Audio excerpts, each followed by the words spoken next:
오늘 이렇게 또 라오스 선교 관련해서 그리고 말씀을 중심으로 여러분과 함께 주님의 시선이 머무는 교회라는 제목으로 함께 나누고자 하는데요. 성도님들의 기도와 후원에 힘입어서 라오스 선교 잘 다녀왔습니다. 제가 담임 목사로서 늘 우리 성도님들께 감사한 마음이 가득하지만 특별히 근본에 우리 모든 성도님들이 정말 한 달 정도 걸쳐서 매주마다 라오스 선교 헌금으로 함께 동역해 주셔서 얼마나 감사한지 모릅니다. 가는 선교사뿐 아니라 보내는 선교사로서 마음을 다해서 헌신해 주신 우리 모든 성도님들께 다시 한번 진심으로 감사의 마음을 전합니다. 특별히 이번 선교는요, 좀 저에게는 큰 의미가 있었습니다. 왜냐하면 전 사실 이렇게 중등부 사역을 오래 했기 때문에 중학생 아이들을 데리고 선교지를 간 적이 많이 있어요. 그리고 작년 같은 경우에는 우리 장년들 중심으로 선교를 다녀왔는데, 이번에는 이 초등학생부터 중고, 대학생, 이 장년, 노년에 이르기까지 이 스펙트럼이 너무 넓은 거예요. 그래서 이게 조화가 될까? 이 동역의 이 하나됨을 누릴 수 있을까 조금 걱정을 했어요. 왜냐하면 이게 양념 반, 후라이드 반 같이 우리 어른들 반, 우리 아이들 반 이렇게 같이 섞여서 하나 된다는 게 쉽지 않거든요. 근데 너무너무 기가 막힌 이 조화를 이루면서 이 사명을 우리가 감당할 수 있었습니다. 아마 선교에 동참한 우리 아이들 또 우리 집사님, 권사님들은요, 그 충만한 마음이 더 가득할 줄 믿습니다.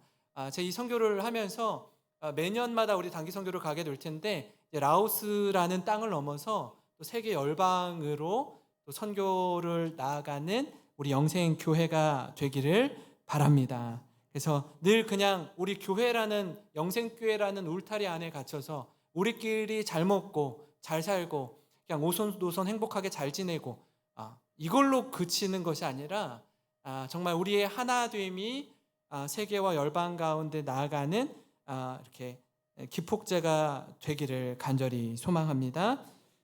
제가 오늘 말씀을 준비하면서 하나님이 우리 주님의 시선이 머무는 교회는 어떤 교회일까? 이 고민을 하면서 좀 말씀을 준비를 했어요. 하나님이 어떤 사람을 주목하실까?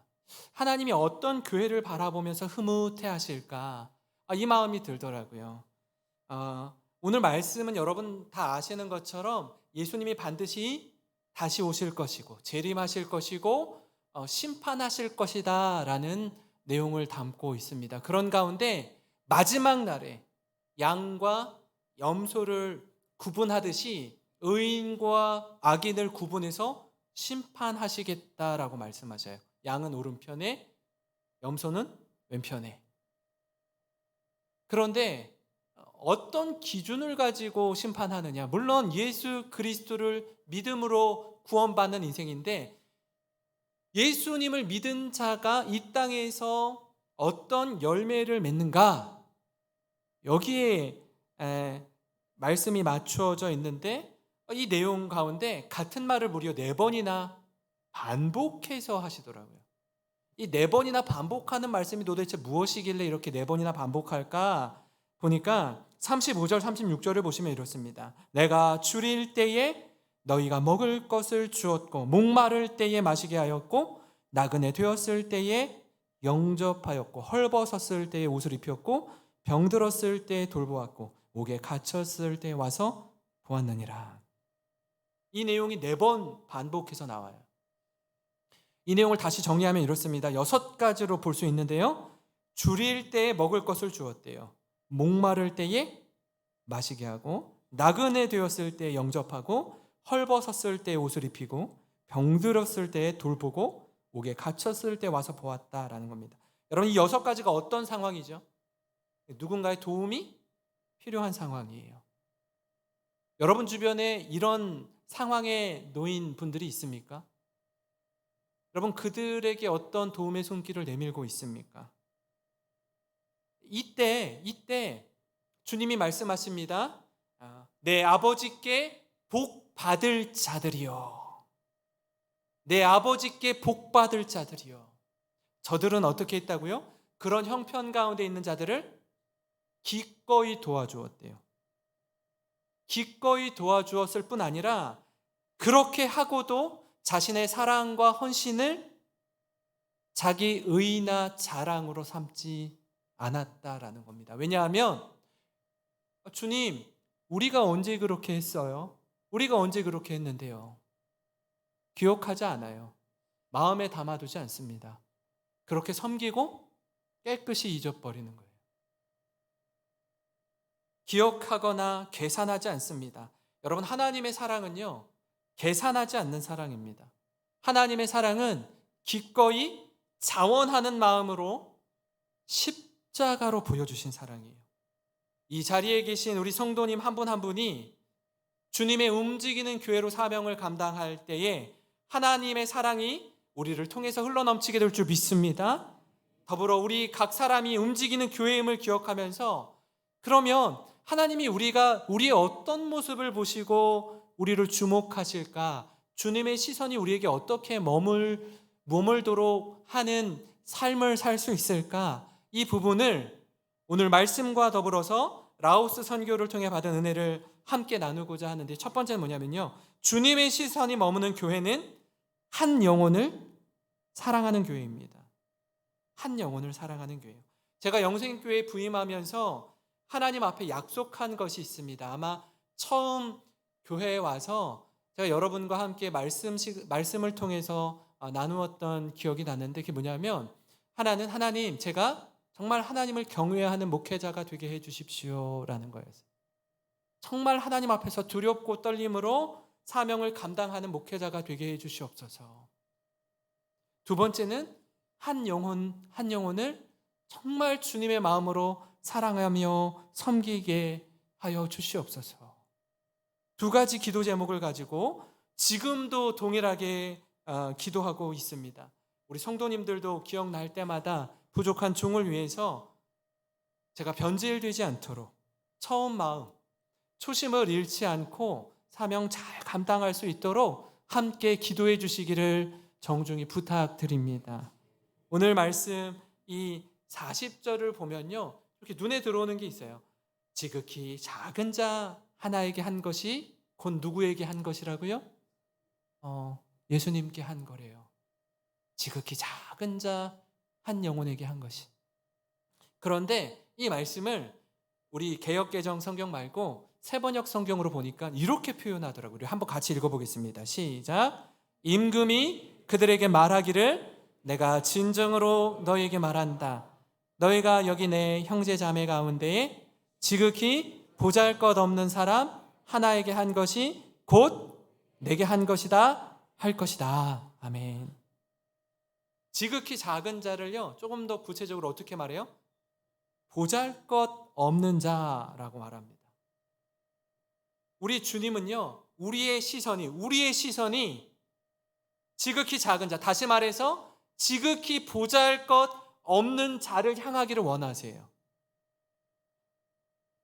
그 사람이 어떤 사람일까요? 주목받지 못하는 사람입니다. 우리 관심 받게 대상들이에요. 우리의 도움이 필요한, 아까 말씀드린 6가지에 해당하는 사람들입니다. 지금부터 9년 전 이맘때로 기억을 합니다. 김효 선교사님이 15년 동안 이 한국 땅에서 시각장애인 사역을 했습니다. 중학생 아이들, 앞을 보지 못하는 아이들 3명을 데리고 좋은 이웃이라는 시각장애인 찬양단을 만들고 7장의 앨범을 내고, 또 좋은 이웃 장애 이해, 장애 체험 캠프를 15년 동안 사명을 감당하다가 이 중학생 아이들이 성장해서 결혼을 하고 가정을 이루게 되었어요. 그러니까 본인이 더 이상 이 아이들을 계속해서 섬길 이유가 사라진 거죠. 그리고 부부가 함께 배낭 하나씩 메고 동남아를 이렇게 여행하면서 어느 땅에 장애인 선교를 감당하면 좋을까 이렇게 여행하던 중에 라오스 땅에 머물게 돼요. 머물면서 저한테 연락이 왔어요. 제가 2014년도에 분당우리교회에 부임을 했는데, 목사님, 중등부 아이들 데리고 라오스 땅에 선교 한번 오세요 라고 이야기를 하더라고요. 그때는 배낭여행을 하고 있어서 마땅한 본인 숙소도 없던 상황이에요. 여관에서 이렇게 자면서 생활하던 때인데 아무것도 준비가 되어 있지 않은 상황에서 저희 보고 오라는 거예요. 근데 제가 또 뭣도 모르고 그래요? 그럼 한번 가겠습니다 라고 이야기를 했어요. 저도 분당우리교회 부임한 지 6개월, 7개월밖에 되지 않았는데 그럼 제가 선교사님 믿고 가겠습니다. 그랬더니 좋아요 목사님. 그러면서 며칠 후에 연락이 왔어요. 목사님 그런데 제가 이렇게 배낭여행을 하다가 시각장애인 한 청년을 만났는데 좀 이 친구를 도와주면 좋을 것 같아요. 그러니 오시기 전에 먼저 200만 원을 저한테 보내주세요 라는 거예요. 뜬금없이 갑자기 무슨 200만 원이요? 그랬더니 제가 이 청년을 만나서 이렇게 보니까 앞이 안 보이고 이제 맨발로 다니는데 나뭇가지들을 이렇게 잘 모아다가 리어커에 싣고 2시간 떨어진 이 시장에 가서 그 리어카를 싣고 앞이 안 보이는데 도로가 무진장 무서운데 2시간 동안 걸어가서 그 나무를 팔고 또 2시간 동안 걸어오는 친구라는 거예요. 근데 당신의 소원이 뭡니까? 라고 말하니까 이 청년이 저한테 좀 자그만한 집이라도 하나 있었으면 좋겠습니다 라고 말해요. 그래? 그러면 내가 지어줄게. 걱정하지 마. 그리고 저한테 전화를 해서 목사님 200만 원만 보내주시면 제가 이 친구를 위해서 집을 하나 지어주고 싶습니다. 200만 원도 좀 부담이 됐지만 선교사님 그런데 200만 원으로 어떻게 집을 지어요? 200만 원짜리 집이 어디 있습니까? 지을 수 있대요. 걱정하지 말래요. 그래서 또 제가 어떻게 했을까요?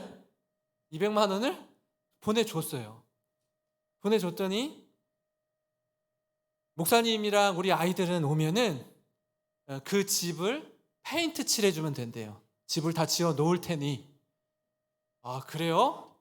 그래서 이제 찾아갔더니 진짜 집을 지었더라고요. 집을 지었어요.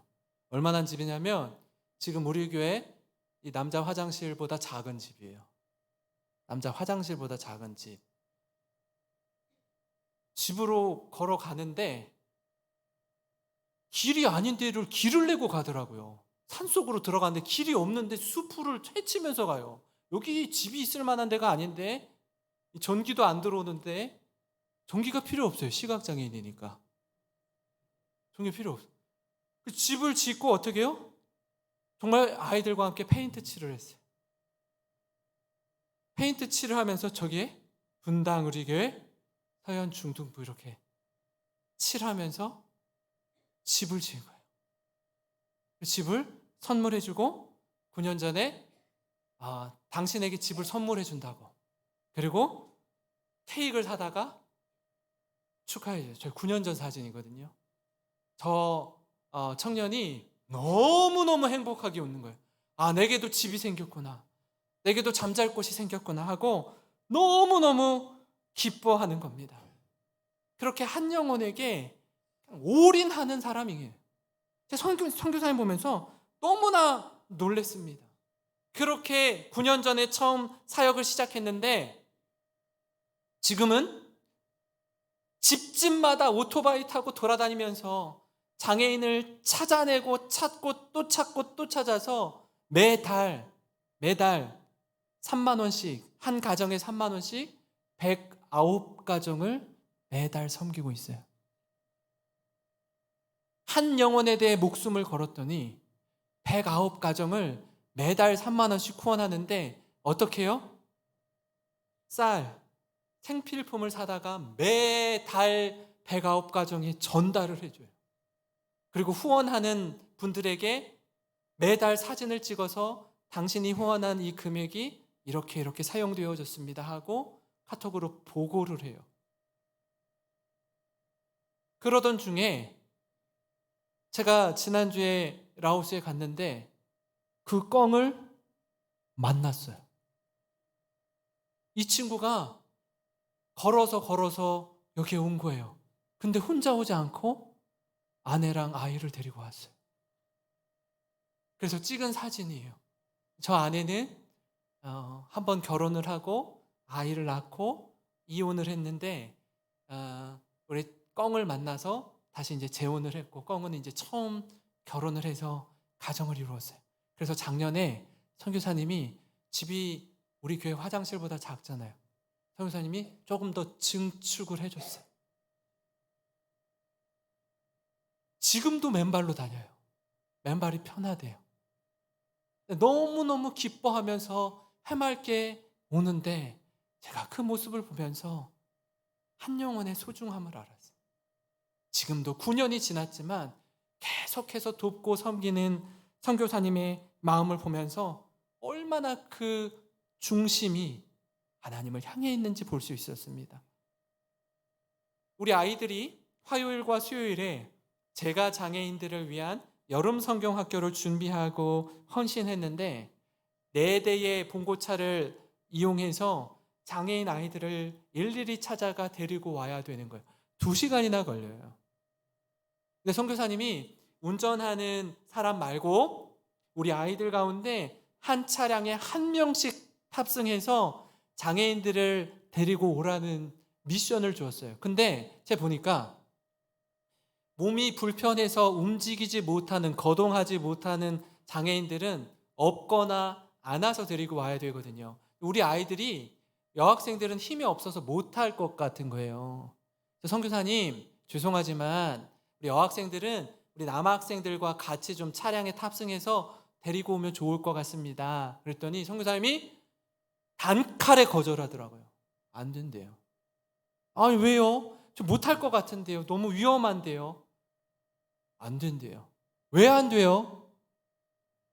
2명이 가면 장애인 1명을 더 태울 수 있는 공간이 없기 때문에 1명만 가야 된대요.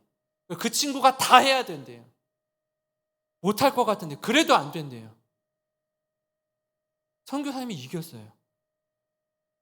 제가 되게 불안한 거예요. 아이들이 할 수 있을까? 제가 한번 해봤거든요. 정말 깡 마른 한 자매를 제가 이렇게 안아봤어요. 굉장히 가벼울 것 같은데 몸을 가누지 못하니까 정말 무겁더라고요. 우리는 몸을 잘 안길 수 있도록, 우리가 몸을 이용해서 이렇게 편안하게 안길 수 있도록 몸을 사용하는데, 그 친구들은 그냥 이렇게 있기 때문에 이게 안 되는 거예요. 이 일을 아이들이 하더라고요. 이 일을 아이들이 하더라고요. 정말 힘들거든요. 업고 안고 들고 싸매고 오더라고요. 그리고 봉고차를 타고 오는데 아이들이 너무 행복해하는 거예요. 왜요? 집 밖에 나올 일이 없어요. 밖에 있는 건물들, 꽃들, 사람들이 너무 신기한 거예요. 얼마나 해맑게 미소 지으면서 웃는지. 아이들이 거기서 뭘 하는 게 중요한 게 아니라 차를 타고 나오는 게 행복한 거예요. 여러분, 우리 주변에 지극히 작은 자가 있다면 그 작은 자를 발견하는 기쁨을 누리는 우리 성도님들 되시기를 바랍니다. 그들을 섬길 때, 그들을 도울 때 우리 주님이 우리를 주목하고 착하고 충성된 종아 잘하였도다. 우리 주님이 바라보는 그 교회, 그 성도 한 영혼 한 영혼이 되시기를 주님의 이름으로 축원합니다. 그런가 하면요, 주님의 시선이 머무는 교회는 하나의 미랄이 되어 죽는 교회입니다.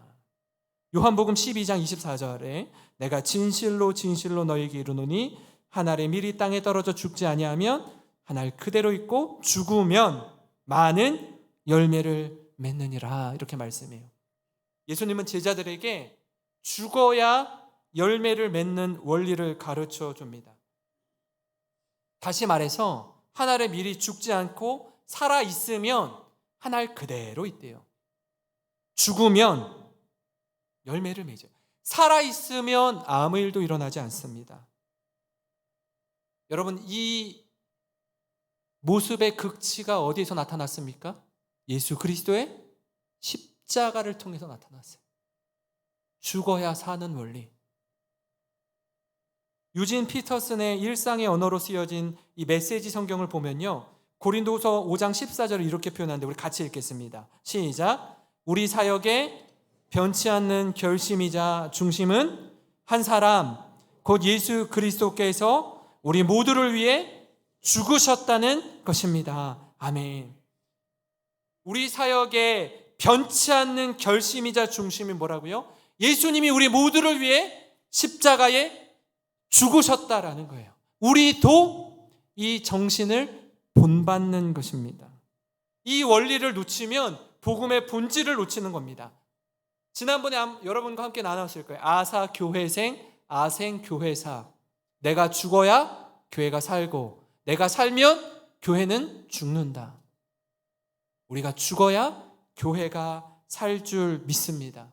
제가 선교사님과 대화하는 중에 라오 시민 농인 교회와 이 장애인 선교 센터가 어떻게 지어졌는지 그 과정을 좀 얘기를 들어봤어요. 들어봤더니 이런 말씀을 하더라고요. 목사님 교회 근처 이 문화동에 가면은 군산 시민교회라고 있습니다. 얘기를 하는 거예요. 정말 가까워. 1km도 안 돼요. 군산 시민교회 담임 목사님이 제 대학 후배입니다 라고 얘기를 하더라고요. 목사님과 비슷한 시기에 부임을 했는 젊은 목사인데 이렇게 이야기하다가 자기 선교 이야기를 이렇게 나누었더니 그 후배 목사님이 그러더라는 거예요. 선교사님 잠깐만 기다려보세요. 그랬더니 제가 우리 교회 장로님들과 좀 상의를 해볼게요. 본인이 사실 이 한국에 있는 모든 자신의 재산을 다 정리하고 자신은 이 라오스 땅에 뼈를 묻으리라는 심정으로 와서 600평의 땅을 구입을 했거든요. 구입을 했는데 자기 후배 목사님이 그러는 거예요. 교회에서 이렇게 같이 논의를 했는데 목사님 땅을 조금 더 구입을 하시죠. 그래서 500평의 땅을 더 구입을 했대요. 그래서 1100평의 땅을 구입을 하고 나머지 금액은 농인교회를 짓는데 시드머니로 기초 자금으로 사용하시면 좋겠습니다 하고 우리 교회에서 해줄 수 있는 최선인데 9천만 원을 헌금하겠습니다 라고 드렸어요. 그 교회가 우리 교회보다 작아요. 할 수 있는 최선을 다해서 헌신한 거예요. 그걸 기초로 해서 지금의 라오 시민 농인 교회와 센터가 지어진 거예요. 물론 그 돈으로만 지을 수는 없죠. 수억이 들었지만 그 마음이 있는 거예요. 저희는 9년 전에 갔는데 이 600평 땅을 사놓고 막 가슴이 뛰나 봐요. 그 선교사님이 목사님 이 땅을 한번 보세요. 땅을 보니까 아무것도 없어.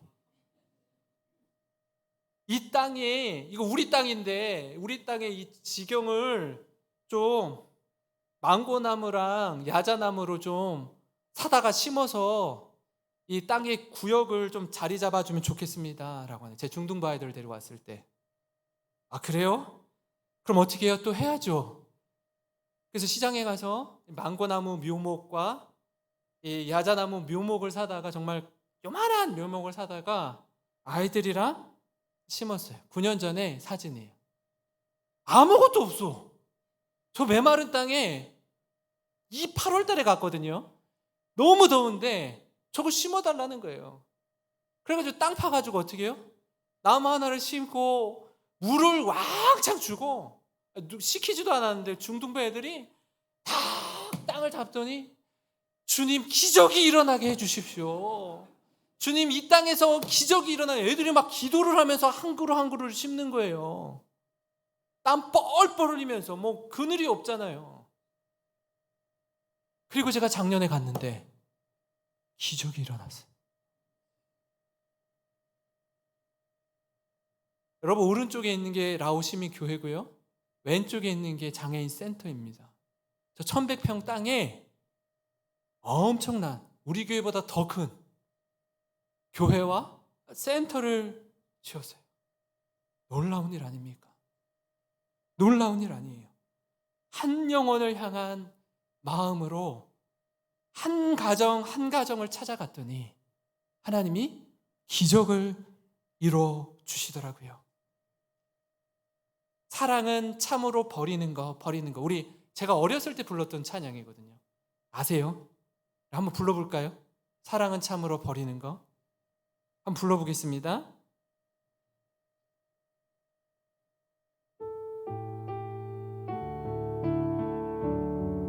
사랑은 참으로 버리는 것. 사랑은 참으로 버리는 것. 더 가지지 않는 이상하다 동전아님 움켜잡으면 없어지고 쓰고 빌려주면 풍성해져 땅 위에 가득하네. 오, 사랑은 참으로 버리는 것.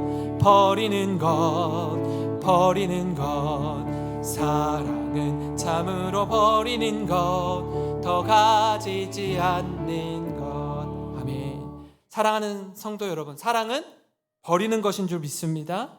예수님이 자신의 생명을 버려서 우리에게 생명을 주셨듯이 우리가 소중하게 여기는 그것을 내어드릴 때에 놀라운 열매를 맺게 될 줄 믿습니다. 여러분, 우리 교회가요, 다른 데 힘쓰는 게 아니라 본질을 붙잡고 옳은 일에 헌신하는 교회, 옳은 일에 모든 힘을 쏟는 우리 모든 성도 되시기를 주님의 이름으로 축원합니다.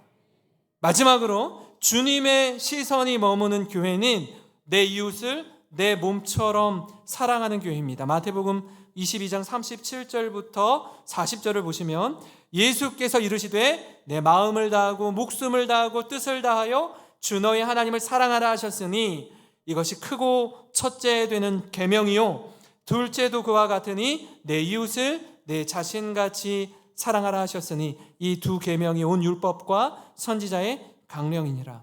율법사가 와서 시험해요. 예수님, 선생님, 가장 큰 계명이 무엇입니까? 예수님 말씀하세요. 마음을 다하고 목숨을 다하고 뜻을 다하여 하나님을 사랑해라. 그리고 둘째도 그와 같다. 내 이웃을 내 몸과 같이 사랑해라. 이 두 계명이 온 율법의 핵심임을 이야기해 주고 있습니다. 10계명이 그렇잖아요. 1계명부터 4계명이 하나님을 사랑하라. 5계명부터 10계명이 이웃을 사랑하라. 하나님 어떻게 사랑해야 되죠? 어떻게 하면 하나님을 사랑하는 거예요?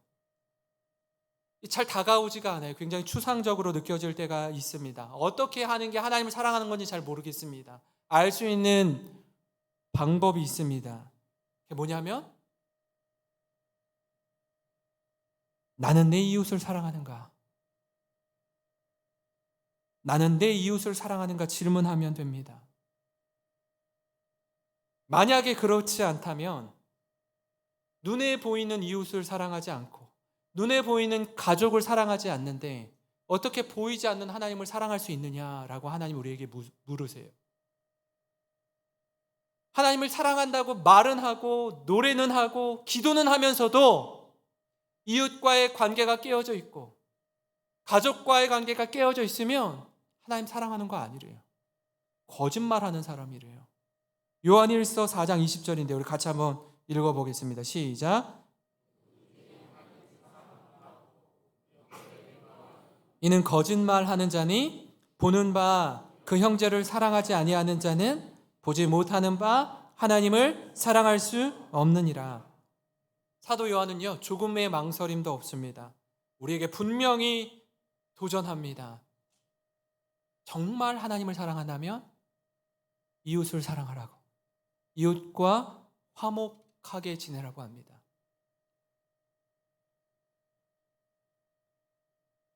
선교사님 보니까 외동아들이더라고요. 가족이 아무도 없어요. 외아들이에요. 어머니 홀로 모시고 있는데 전주 사람이에요. 전주. 어머니가 전주 바울교회를 개척할 때 멤버였대요. 치매가 오고 건강이 좋지 않아서 지금 라오스에 모시고 있습니다. 최근에 말기암 판정을 받고 지금 30일째 식사를 못하고 이제 하나님 나라로 떠나보낼 준비를 하고 있습니다. 라오스에서 어머니를 보낼 생각을 하니까 얼마나 힘이 들겠어요. 그런 가운데 우리 선교팀을 맞이해서 그런 감정 1도 드러내지 않고 섬겨주시더라고요. 근데 선교사님이 그러는 거예요, 저한테. 2014년도에 와서 선교 사역을 하고 땅을 사고 이 코로나 중에 건축을 하는 과정 속에서 2017년 본인이 와서 사역한 지 3년째, 4년차 들어갈 때에 2017년 1월부터 매월 1일 그 자신도 라오스 땅에서 선교 사역을 감당하는 선교사이지만 동일하게 전 세계에 흩어져서 사역하고 있는 선교사들에게 매월 10만 원씩 후원을 하고 있다라고 얘기를 하더라고요.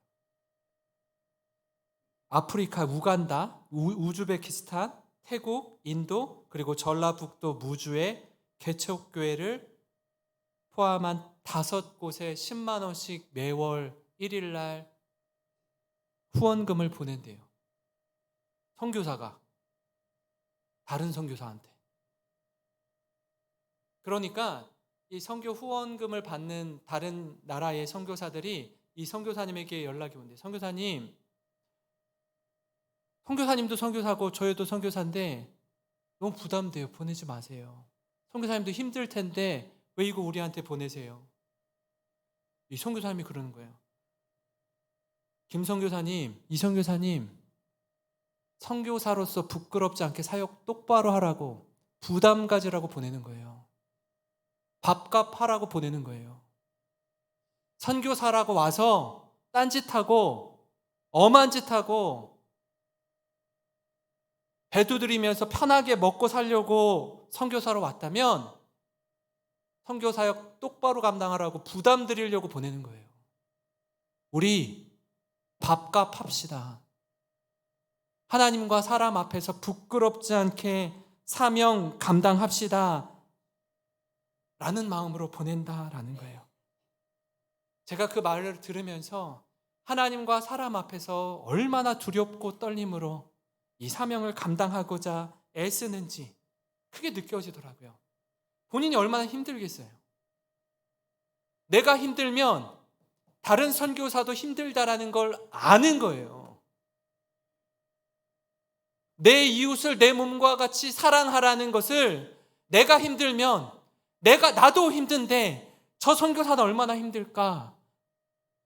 그걸 알고 보내는 겁니다. 사랑하는 성도 여러분, 저는 우리 교회 성도님들이 주님의 움직이는 교회로서 주님의 시선은 머무는 교회가 되기를 소망합니다.